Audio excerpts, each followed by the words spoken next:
আসসালামু আলাইকুম ভিউয়ার্স, আশা করি ভালো আছেন। আমি আলহামদুলিল্লাহ ভালো আছি। তো আমি আজকে একটি জিনিস দেখাবো, হাতের তৈরি একটা জিনিস, টেবিল ম্যাট। এটা হচ্ছে গিয়ে ডাইনিং টেবিলের ম্যাট। তো আমার পুরো ভিডিওটি দেখুন, আশা করি ভালো লাগবে এবং আমার চ্যানেলটি দেখার জন্য সাবস্ক্রাইব করে নিন। আর নিজের হাতে তৈরি টেবিল ম্যাট, যেহেতু আমার ঘরে টুকরা কাপড় ছিল, তো কাপড়টা তো আমার পরেই থাকবে। তো এই কারণে আমি ভাবলাম যে কাপড়টা কাজে লাগাই। আমার ঘরে অনেক টুকরা কাপড় আছে, কারণ আমি আমার নিজের ড্রেসগুলি নিজেই তৈরি করি। তো যদি নিজের ড্রেস তৈরি করা যায় তাহলে অনেক কাপড় বেঁচে থাকে।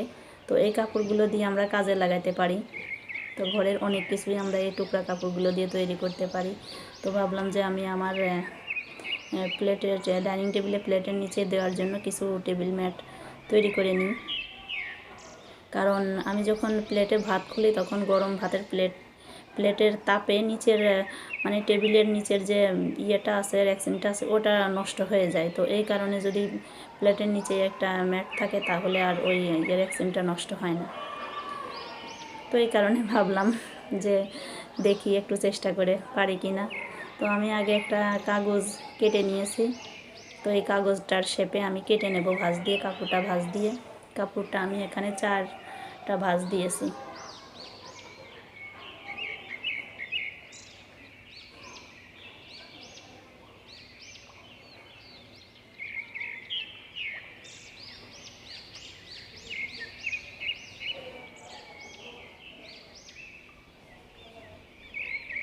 তো আমার যতটুকু লাগবে আমি ততটুকু ভাগ করে কেটে নিচ্ছি।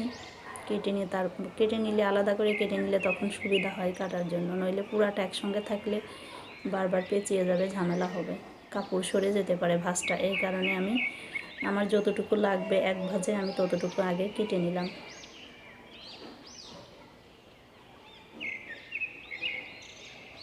নিজের হাতে জিনিস তৈরি করা এটা আসলে একটা শখ, ভালো লাগে তৈরি করতে, এই জন্য করি।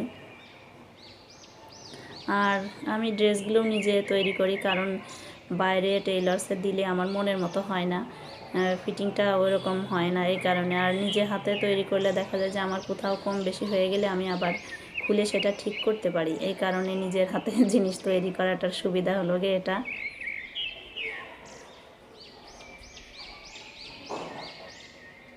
তো আপনি চাইলে অনেক ডিজাইন করে কেটে নিতে পারেন।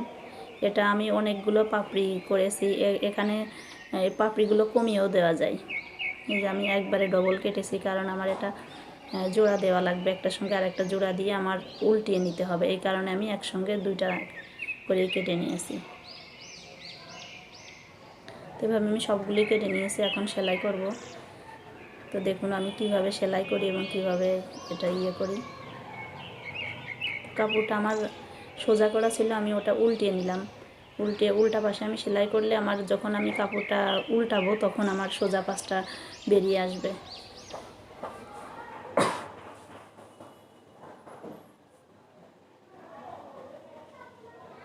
তো এই কাজটা একটু সাবধানে করতে হবে, কারণ একদম পাতলা কাপড় তো সরে যাওয়ার সম্ভাবনা থাকে সেলাই করতে গেলে।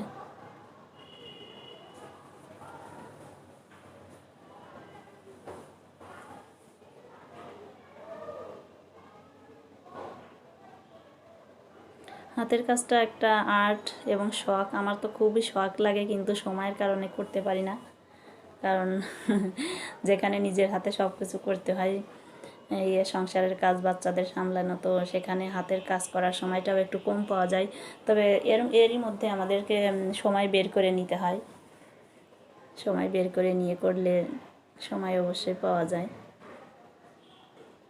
তো ঘরে মেশিন থাকলে যখন সময় পাওয়া যায় তখনই করা যায়, রাতেও করা যায়। আমি তো মাঝে মধ্যে যখন ঈদ আসে তখন এত ব্যস্ততা বেড়ে যায় কাজের, তখন আমি রাতেও, যখন বাচ্চারা ঘুমিয়ে পড়ে তখন আমি রাতে করি, ওদের ঘুমিয়ে রেখে।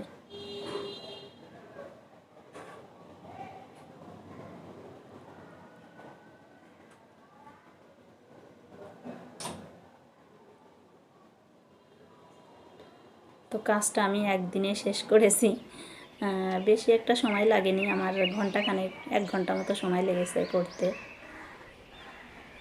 তো আমি এর উপরে একটা ফুল করা কাপড় টুকরা করে গোল করে কেটে নিয়েছি, আমি মাঝখানে ওটা লাগিয়ে দিচ্ছি, কারণ আমার মাঝখানে একটু সেলাই করতে হবে, নইলে এটা ঠিক থাকবে না, ফুলটা মানে সরে যাবে, কাপড়টা সরে কুচকায়ে যাবে। এই কারণে আমি মাঝখানে একটা কাপড় আলগা লাগিয়ে দিচ্ছি, ডিজাইনও হবে, সেলাই করাও হবে।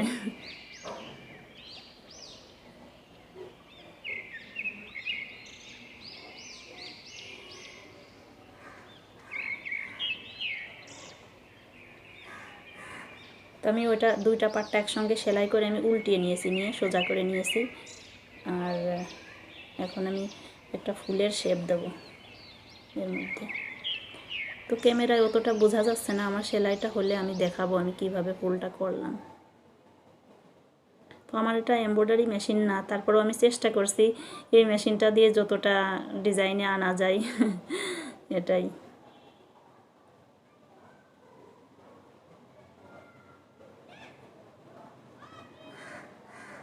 তো আমি এখন একটু আলাদা কালারের সুতা নিয়েছি, কারণ ওই একই কালারের সুতা নিলে আমার ফুলের ডিজাইনটা দেখা যাবে না। তো এই কারণে আমি একটু সুতার কালারটা চেঞ্জ করেছি। আমি আগে আকাশি কালারের সুতাটা দিয়ে ওইটা সেলাই করেছি, আর এখন আমি হলুদ কালারের সুতাটা নিয়েছি, কারণ যাতে এর উপরে আমার ফুলটা দেখা যায়, নইলে একই কালারের সুতা নিলে ফুলের ডিজাইন দেখা যাবে না।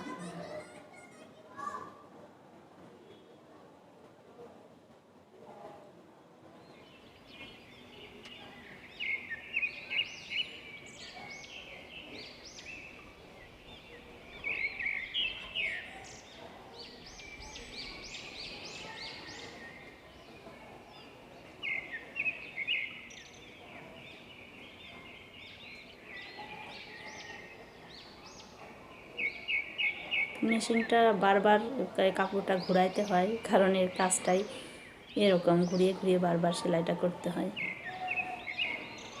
আর আমার যদি এমব্রয়ডারি মেশিন হতো তাহলে আমার এত বারবার ঘোরানো লাগতো না, একভাবে হয়ে যেত।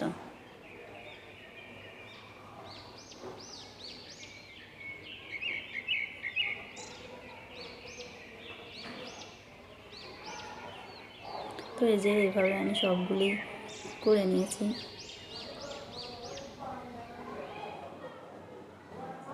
তো আমি ফার্স্ট টাইম করলাম, তো আমার ততটা মানে ঢক হয়নি ফুলটার, ম্যাটের ফুল, পুরা ম্যাটের ফুলটার ততটা আমি ডিজাইন মানে আনতে পারিনি, শেপে আনতে পারিনি। তো নেক্সট টাইম আশা করি ভালো হবে, আর আপনারাও ট্রাই করবেন ভালো করে করার জন্য। তা আমারও আশা করি এরপর ভালো হবে। আর বিভিন্ন ডিজাইনের শেপ করা যায় এটা নিজের মধ্যে।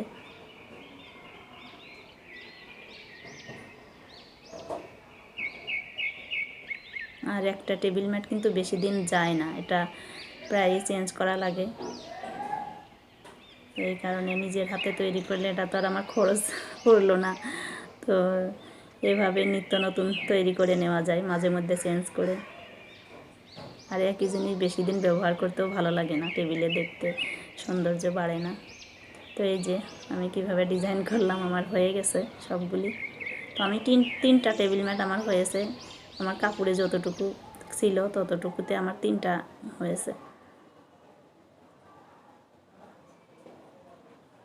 তো এই যে আমি এখন টেবিলটা সাজিয়ে নিব, একটু আমার মনের মতো করে একটু সাজিয়েছি সিম্পলভাবে, আমি অন্য কোনো কিচ্ছু রাখিনি টেবিলে, শুধু আমি একটু ফুল দিয়ে লাইটিং করে সাজিয়েছি। এই যে আমার ম্যাটগুলি দেখতে আমার কাছে তো খুবই ভালোই লাগছে। তো আপনারাও আপনাদের টেবিলের জন্য নিজেরা বানিয়ে দেখবেন, আশা করি ভালোই লাগবে।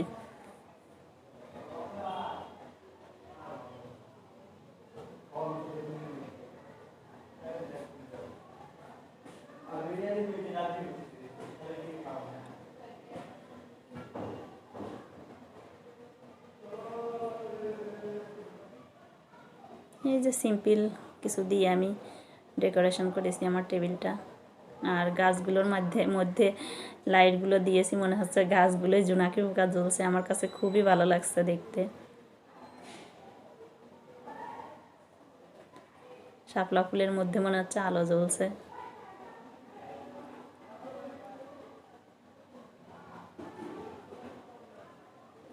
আমি এখানে পানিতে শাপলা দিয়েছি, মনে হচ্ছে পানির মধ্যেই ফুটে আছে ফুলগুলো।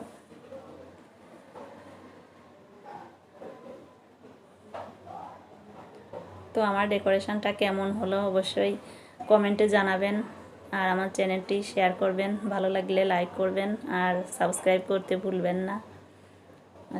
ভালো থাকবেন সবাই। খুদা হাফেজ। দেখতে থাকুন আমার ভিডিওটি শেষ পর্যন্ত।